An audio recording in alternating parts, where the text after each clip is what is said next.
13 अप्रैल 1919 अमृतसर का जलियांवाला बाग, एक ऐसा दिन जो इतिहास में हमेशा के लिए खून से लिखा गया। वो बाग जो कभी आम लोगों के लिए सुकून भरी जगह थी, उस दिन एक खूनी कत्लगाह में बदल चुका था। हजारों मासूम लोग, बूढ़े, बच्चे और औरतें अपनी आवाज सरकार तक पहुंचाने के लिए वहां इकट्ठा हुए थे, लेकिन उन्हें क्या पता था कि उनके लिए यह जगह कब्रिस्तान बन जाएगी। जनरल डायर, एक नाम जो भारत के इतिहास में हमेशा नफरत से याद किया जाएगा। उसने बिना किसी चेतावनी के, बिना किसी रहम के निर्दोष लोगों पर गोलियां चलवानी शुरू कर दी। कोई बचने के लिए इधर उधर भागा, कोई अपनों को ढूंढने लगा, लेकिन चारों तरफ से बाग के दरवाजे बंद कर दिए गए थे। गोलियों की आवाज में चीखें दब गईं, जमीन लहू से भीग गई, और जब बंदूकें शांत हुईं, तब तक हजारों लाशें बिछ चुकी थीं। वो लोग मर चुके थे, लेकिन उनकी शहादत ने न सिर्फ हिंदुस्तान को हिला दिया, बल्कि दुनिया को दिखा दिया कि गोरे अंग्रेजों की असली सच्चाई क्या थी। इस बर्बरता का बदला लेने की आग हर देशभक्त के दिल में जल उठी, लेकिन एक शख्स ने इसे अपने जीवन का मकसद बना लिया, ऊधम सिंह। सालों बाद ऊधम सिंह ने इंग्लैंड जाकर उस आदमी को गोली मारी जिसे पूरी दुनिया इस नरसंहार का दोषी मानती थी। लेकिन एक सवाल आज भी हवा में तैरता है, क्या सच में ऊधम सिंह ने सही इंसान को मारा? क्या जिसे मारा गया वही असली गुनहगार था, या फिर इस हत्याकांड की असली कहानी अब तक छुपी हुई है? आज के वीडियो में हम जानेंगे जलियांवाला बाग के उस खौफनाक सच को जो किताबों में दबा दिया गया। तो वीडियो को आखिर तक जरूर देखिए, क्योंकि यह आजादी जितनी आसान लगती है उतनी थी नहीं। यह खून से खरीदी गई थी। साल 1919। हिंदुस्तान में आजादी की आग धधक रही थी, लेकिन अंग्रेज अपनी पकड़ ढीली करने के बजाय और भी जुल्म ढा रहे थे। तभी एक नया कानून आया, रोलेट एक्ट। नाम भले ही कानून का था, लेकिन असल में यह हिंदुस्तानियों की आजादी पर ताला लगाने वाला हथियार था। यह कानून अंग्रेजों को खुली छूट देता था कि वे बिना किसी मुकदमे, बिना किसी सबूत के जब चाहें किसी भी भारतीय को गिरफ्तार कर सकते थे। यानी ना कोई सुनवाई, ना कोई सफाई, बस सीधा जेल। जैसे ही यह कानून पास हुआ, पूरे देश में गुस्से की लहर दौड़ गई। महात्मा गांधी से लेकर आम जनता तक हर कोई इसके खिलाफ आवाज उठाने लगा। अमृतसर में भी विरोध शुरू हुआ, लेकिन 10 अप्रैल को अंग्रेजों ने बर्बरता की सारी हदें पार कर दी। सैफुद्दीन किचलू और डॉ सत्यपाल, दो ऐसे नेता जो लोगों को अहिंसात्मक तरीके से विरोध के लिए जागरूक कर रहे थे, उन्हें अचानक गिरफ्तार कर लिया गया। इस गिरफ्तारी ने लोगों के दिलों में सुलग रही चिंगारी को भड़का दिया। अमृतसर की गलियों में आक्रोश फैलने लगा। लोगों ने फैसला किया कि 13 अप्रैल को जलियांवाला बाग में इकट्ठा होकर अंग्रेजों के खिलाफ अपनी आवाज बुलंद करेंगे। वो दिन पंजाब के लिए वैसे भी खास था, बैसाखी का दिन। दूर दूर से लोग अमृतसर आए थे, कोई अपने रिश्तेदारों से मिलने, तो कोई मेले का आनंद लेने। लेकिन किसी को नहीं पता था कि यह दिन उनकी जिंदगी का आखिरी दिन साबित होने वाला है। इधर जलियांवाला बाग में सभा की तैयारी चल रही थी, उधर जनरल डायर अपने घिनौने प्लान को अमल में लाने में जुटा था। उसे यह गवारा नहीं था कि हिंदुस्तानी उसके बनाए कानून के खिलाफ खड़े हों। उसने पहले ही तय कर लिया था कि इस सभा को रोकने के लिए किसी भी हद तक जाएगा। 12 अप्रैल की रात उसने अतिरिक्त सैनिक टुकड़ी बुला ली। उसकी बंदूकें तैयार थीं और उसकी सोच में सिर्फ एक ही चीज थी, खून, बेगुनाहों का खून। सुबह का सुनहरा उजाला चारों तरफ फैला था। पंजाब की मिट्टी में बैसाखी की खुशबू घुली थी। हर तरफ उल्लास था, हंसी खुशी का माहौल था। बच्चे दौड़ रहे थे, मेले की रौनक अपने चरम पर थी और लोग अपनों से मिल रहे थे।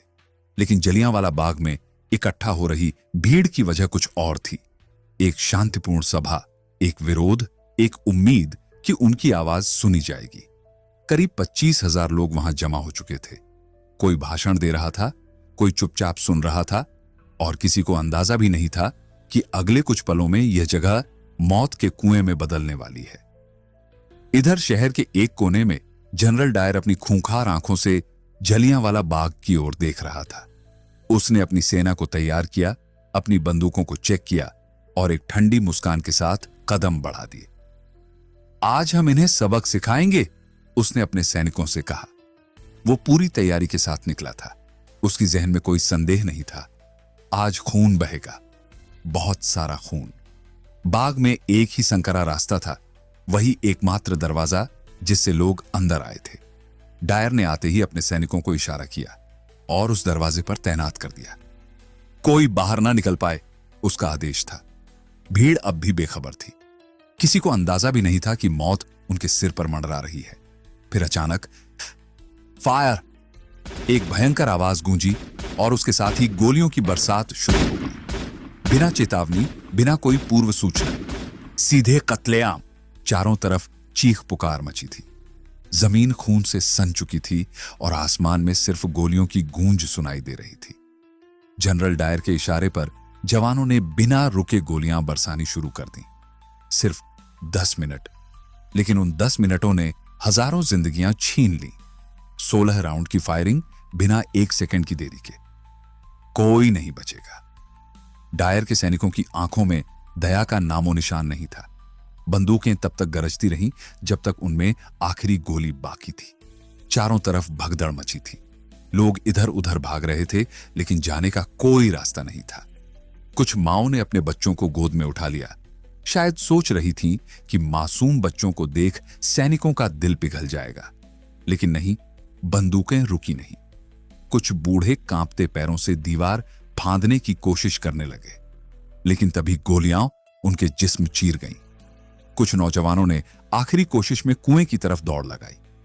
अगर बाहर नहीं भाग सकते तो शायद कुएं में कूदकर जान बच जाए, लेकिन मौत ने वहां भी रास्ता रोक रखा था। लोग एक के बाद एक कुएं में कूदने लगे। कुछ जिंदा, कुछ मर चुके थे। देखते ही देखते वो कुआं लाशों से भर गया। जब नरसंहार थमा और लोग वहां पहुंचे तो कुएं में से 120 लाशें निकाली गईं। पानी नहीं, सिर्फ खून। इसलिए आज भी उसे खूनी कुआं कहा जाता है। सैनिकों की बंदूकें आखिरकार शांत हुईं, लेकिन दीवारों पर छूटे गोलियों के निशान कभी मिटने वाले नहीं थे। आज भी जलियांवाला बाग की दीवारें उन गोलियों की कहानियां कहती हैं। कहानियां उन बेगुनाहों की जो सिर्फ अपनी आजादी की बात कहने आए थे और जिनकी आवाज गोलियों की गड़गड़ाहट में हमेशा के लिए दबा दी गई। 10 मिनट की अंधाधुंध फायरिंग के बाद जब गोलियों की आवाज थमी, तब जलियांवाला बाग मौत के सन्नाटे में डूब चुका था। हर तरफ लाशें बिछी थीं, घायल कराह रहे थे और चारों ओर खून ही खून था। लेकिन जनरल डायर, वो तो इस खूनी खेल के बाद राक्षसों की तरह हंसता हुआ बाहर निकल गया। यह हुकूमत का असली स्वाद है। उसकी आंखों में दहशत नहीं, बल्कि विजय का अहंकार था। वो सिर्फ जलियांवाला बाग तक ही नहीं रुका। अमृतसर की सड़कों पर जो भी भारतीय उसे दिखता, वो उसकी बंदूक का अगला निशाना बन जाता। अंग्रेज सैनिकों ने बेगुनाहों को अपनी तोपों के पीछे रस्सियों से बांध दिया और सड़कों पर घसीटते हुए ले गए, मानो वो इंसान नहीं, सिर्फ मांस के लोथड़े हों। इसके बाद अंग्रेज सरकार ने अपने आधिकारिक आंकड़े जारी किए। 349 मौतें, बस 349। लेकिन जो वहां थे, जो अपनों को खो चुके थे, वो जानते थे कि हकीकत में मरने वालों की संख्या हजारों में थी। पूरा देश हिल गया। हर तरफ इस नरसंहार की निंदा होने लगी। इस घटना की जांच के लिए अंग्रेजों ने लेफ्टिनेंट माइकल ओडवायर को जिम्मेदारी सौंपी। और जब जनरल डायर से पूछा गया कि उसने निहत्थी भीड़ पर गोलियां क्यों चलवाईं, तो उसने बेशर्मी से कहा, मजबूरी थी। अगर मैं गोली नहीं चलवाता तो वही भीड़ मुझे मार देती। लेफ्टिनेंट ओडवायर ने सुना, सोचा और फिर अपना फैसला सुनाया। बिल्कुल सही किया डायर, तुमने सिर्फ अपने कर्तव्य का पालन किया और इस तरह हजारों बेगुनाहों का हत्यारा बिना किसी सजा के खुलेआम घूमता रहा। लेकिन यह कहानी यहीं खत्म नहीं हुई। इस खूनी खेल का एक ऐसा अंत होने वाला था जिसे अंग्रेजों ने कभी सोचा भी नहीं था। जलियांवाला बाग की वो शाम, जब हजारों निहत्थे भारतीयों को गोलियों से छलनी कर दिया गया था, एक युवा क्रांतिकारी के दिल में ऐसी आग जला गई थी जो तब तक बुझने वाली नहीं थी जब तक इंसाफ न मिल जाए। सरदार ऊधम सिंह, वो नौजवान जिसने अपनी आंखों के सामने जलियांवाला बाग में हजारों मासूमों को दम तोड़ते देखा था। वो खुद भी वहां मौजूद थे, लेकिन किस्मत से बच गए, लेकिन एक नए मकसद के साथ, बदला लेने के लिए। उस रात जब जलियांवाला बाग में सिर्फ सिसकियों की गूंज बची थी, जब चारों ओर खून से सनी लाशें पड़ी थीं, जब उन लाशों के बीच बिलखते बच्चे अपनी मरी हुई माओं को हिलाने की नाकाम कोशिश कर रहे थे, तभी ऊधम सिंह ने अपनी मुट्ठी भींच ली थी। उसकी आंखों में आंसू थे, लेकिन साथ ही उनमें एक ऐसी चिंगारी थी जो सालों बाद जलकर एक ज्वाला बनने वाली थी। जलियांवाला बाग हत्याकांड के बाद ब्रिटिश सरकार ने मामले की जांच के नाम पर हंटर कमीशन गठित किया, लेकिन यह महज एक दिखावा था। परिणाम वही निकला जिसकी उम्मीद थी। जनरल डायर निर्दोष घोषित हुआ, बल्कि उसे सम्मानित भी किया गया। पर एक बात जरूर हुई, डायर को ब्रिटेन भेज दिया गया और कहा गया कि वह दोबारा भारत नहीं लौटेगा। लेकिन क्या सिर्फ डायर ही दोषी था? नहीं, डायर तो सिर्फ एक मोहरा था। असली मास्टरमाइंड था माइकल ओडवायर, वही आदमी जिसने पंजाब का गवर्नर रहते हुए इस हत्याकांड को अंजाम देने के लिए डायर को खुली छूट दी थी। ऊधम सिंह को यह समझने में देर नहीं लगी कि अगर किसी से बदला लेना है तो असली निशाना ओडवायर होना चाहिए।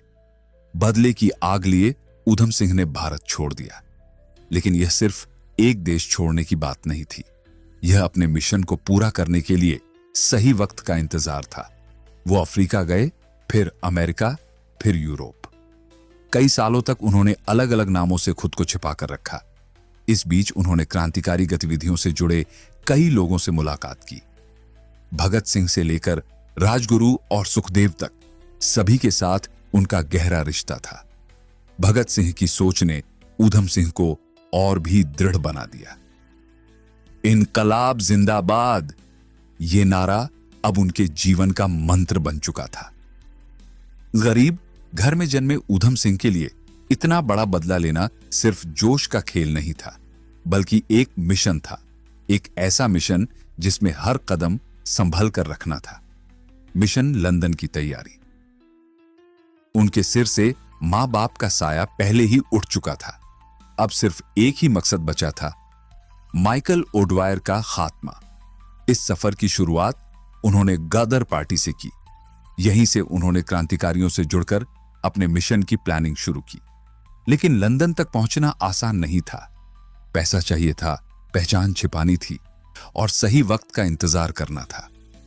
उन्होंने बढ़ई का काम शुरू किया, फिर मजदूरी की और धीरे धीरे पैसे जोड़ने लगे। जब कुछ पैसे इकट्ठे हुए तो वो अमेरिका के लिए रवाना हो गए। वहां कुछ साल काम करने के बाद आखिरकार वो लंदन पहुंच गए। लंदन में उन्हें कोई पहचान न ले, इसके लिए उन्होंने एक होटल में वेटर की नौकरी कर ली। उसी होटल में वो माइकल ओडवायर की हर गतिविधि पर नजर रखते। लेकिन अभी भी उनके पास वो हथियार नहीं था जिससे वो अपने मिशन को पूरा कर सकते। 21 साल का इंतजार और वो दिन। ऊधम सिंह को अपने मिशन को पूरा करने में पूरे 21 साल लग गए, लेकिन उन्होंने कभी हार नहीं मानी। अब वक्त आ गया था। 1940, क्रैक्सटन हॉल, लंदन। यहां ईस्ट इंडिया एसोसिएशन और रॉयल सेंट्रल एशियन सोसाइटी की एक बड़ी बैठक हो रही थी। इसमें ब्रिटिश सरकार के कई बड़े अधिकारी मौजूद थे और सबसे अहम नाम माइकल ओडवायर।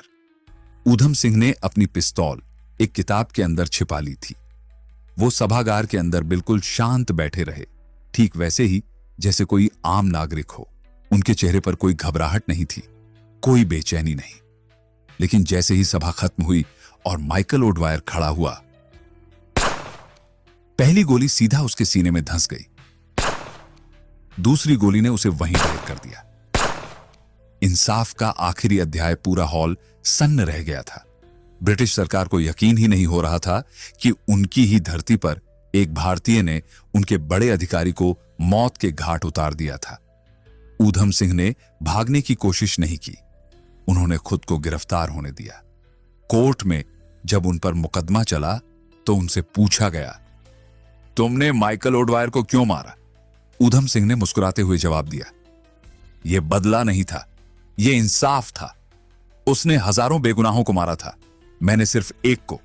अगर मुझे मौका मिलता तो मैं और भी दोषियों को खत्म करता।